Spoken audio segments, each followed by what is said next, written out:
Guys, welcome to another speed reviews. For today's video, I am going to be reviewing products that have been in my speed reviews drawer for a while. I've tested these products multiple times with multiple wear tests. And as always on my channel, every time I feature a new product, it will get a final review after using that product multiple times.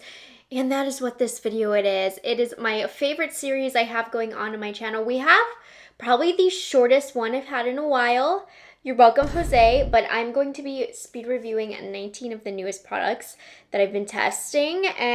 Don't let my makeup fool you. I can put down a good face of makeup. These speed reviews products were just not meshing together, so the look isn't really a good look.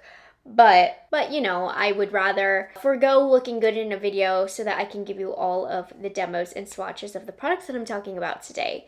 So let's go ahead and get into it, fast and furious. The first product that I have, I guess is more of a skincare item, but I thought I'd throw it in because I've been really loving this from Tower 28. It's their new Face SOS Face Guard Bare Spectrum SPF 30 sunscreen. This is a mineral sunscreen, which I normally don't love mineral sunscreens as much, but this doesn't feel like a mineral sunscreen to me. It has a slight tint to it, which combats the white cast showing up against my skin tone. It doesn't feel heavy. It leaves a little bit of a glow, and it's nice and hydrating. So I've been enjoying using this every single morning as part of my skincare routine. So this is getting a big thumbs up for me. I don't normally talk about skincare too much in my speed reviews, but I wanted to throw this one in because I've been loving it. It's not heavy, sticky, or greasy. We have a couple of new primers from Maybelline that serves different purposes. The first one that I have is the Maybelline Poreless Jelly Hydrating Blur Primer. I do think that this is a nice blurring primer from the drugstore. I will admit, I don't really believe in blurring primers. I just don't think I have the skin type for it. But I do notice my skin does look softer when I apply this. I just don't know if it's as effective when makeup is over top. But on bare skin, I do see the difference. It's a bit thick for my liking. You need to make sure your base moisturizer underneath is fully dry, or this can get white and kind of mix in with it.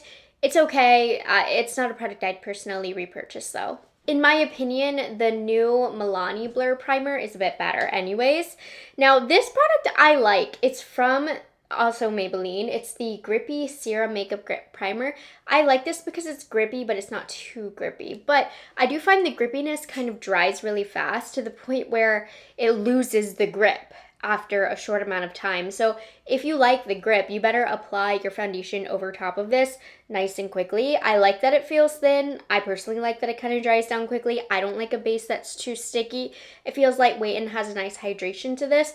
I like this. This is in the range of grippiness that I like, but I'm not a grippy primer lover, so do keep that in mind. If you like it sticky, that might not be for you, but if you're more on the dry skin side, I think you'll enjoy it better. I have a couple of foundations. The first one is this lovely guy here from Polite Society. This is more than a pretty face skin caring foundation.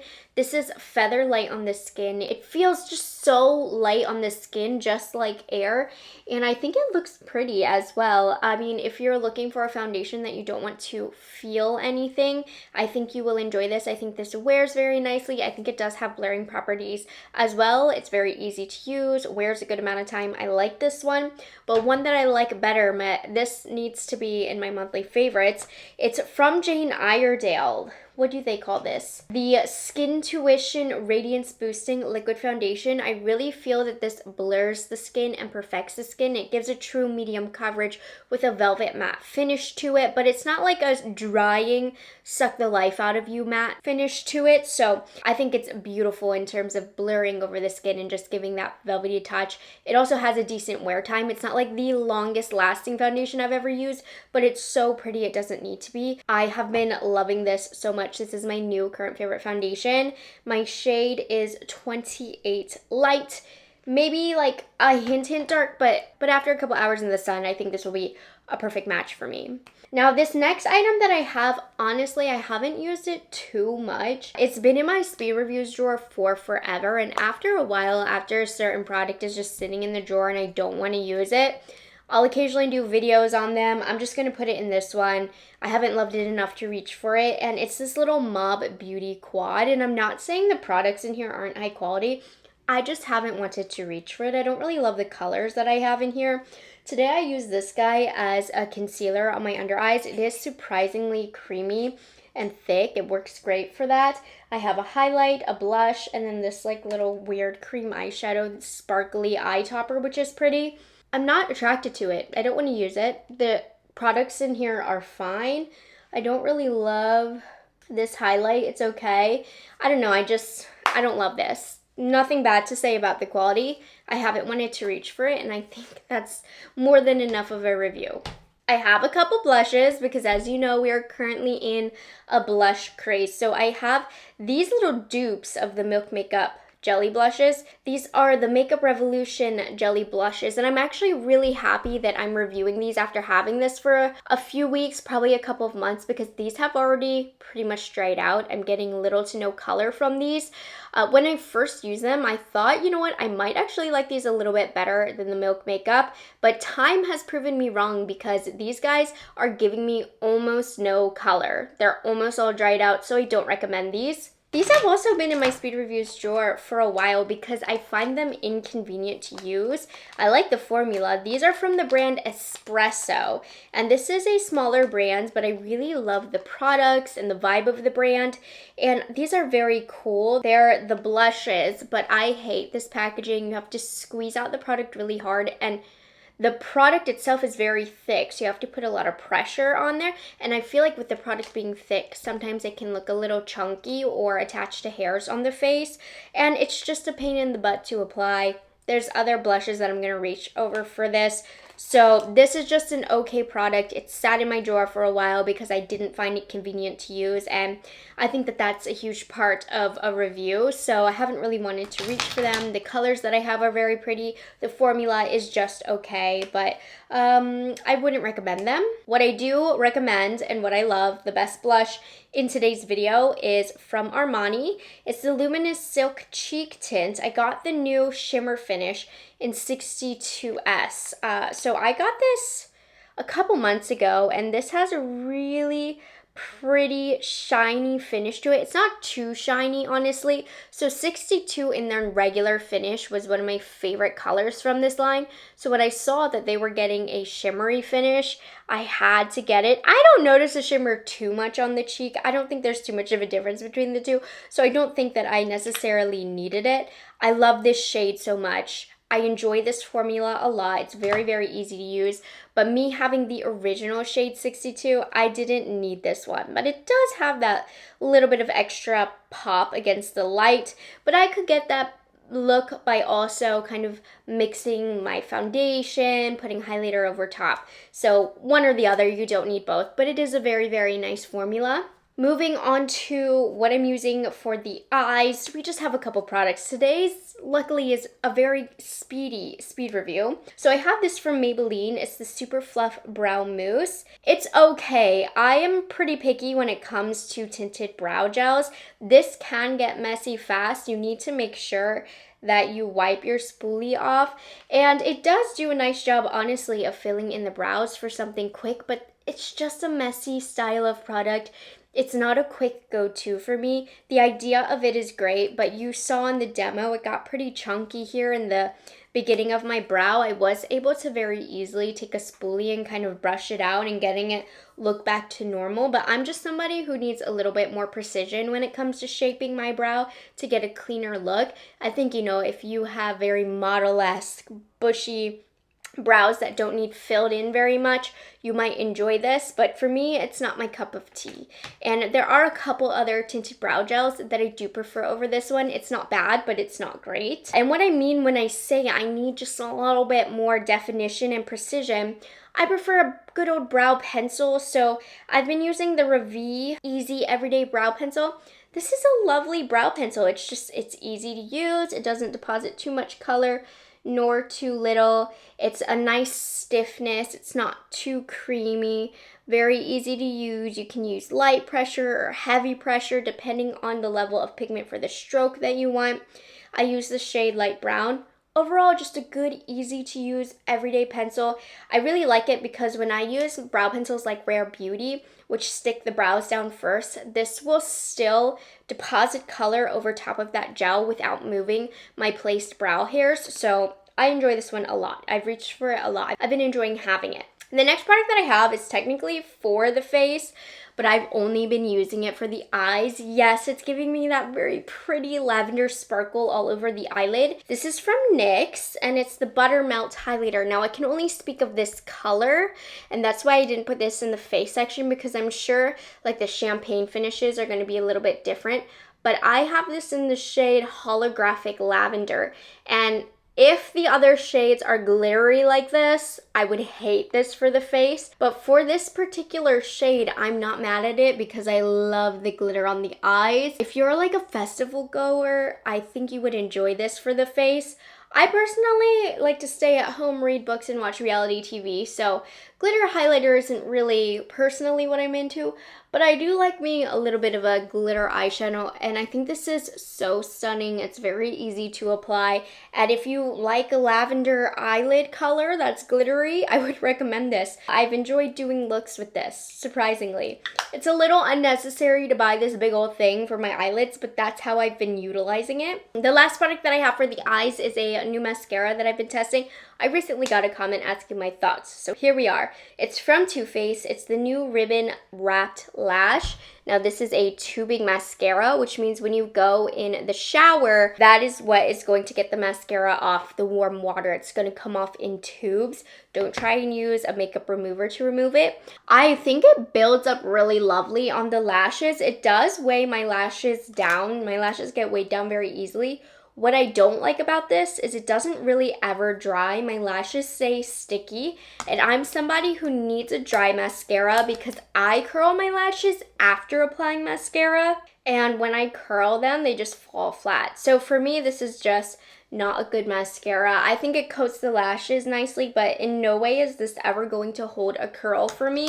So for that reason, I'm out on this. I'm not a big fan of it. Now we are moving to the lip section, which is the smallest lip section we've had in a while because there has been so many lip products launching. Part of the reason why I wanted to film a speed reviews today is so my lip drawer section didn't overflow as it's been. I'm trying to like really cycle these things in and out. So I have another like lip balm situation. So this is from Polite Society. It's the Polite Pout Glossy Lip Balm. I just have it in the shade Coconut Cream. It's clear.